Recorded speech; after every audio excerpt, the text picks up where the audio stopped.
Liliana Segre sarà cittadina onoraria di Venezia e il conferimento avverrà nel corso di una cerimonia pubblica alla presenza del Consiglio Comunale. Abbiamo fatto una delibera di giunta, l'abbiamo data, senza nessun tipo di polemica, anzi contenti e convinti che sia un simbolo che va ricordato per questo. Lo sterminio dei 6 milioni di ebrei uccisi dai nazisti del Terzo Reich per realizzare il folle progetto di costruire un mondo purificato da tutto ciò che non fosse ariano non può e non deve essere dimenticato. Bisogna ricordare ed essere noi stessi in memoria degli orrori vissuti da chi, come la senatrice Segre, a 90 anni rappresenta un monumento vivente della nostra stessa storia.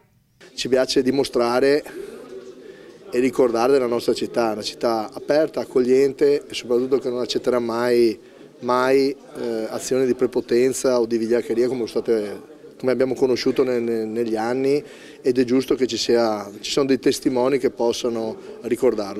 Liliana Segre, a 13 anni, aveva tentato la fuga in Svizzera con il padre nel tentativo di sottrarsi alle atrocità delle leggi razziali fasciste, ma fermata dalle guardie di frontiera venne arrestata insieme al genitore e condotta ad Auschwitz. Quella sarà l'ultima volta che vedrà il suo papà. Con lei altri 776 bambini. Quell'orrore inciso indelebilmente anche nella sua carne con il numero di matricola 75.190, storia che viene ricordata con le troppe pietre d'inciampo anche del ghetto più antico d'Europa, quello di Venezia. Questa è una città che è sempre stata un confine e una frontiera invalicabile rispetto a certi temi di libertà, per cui saremo sempre a protezione di questo.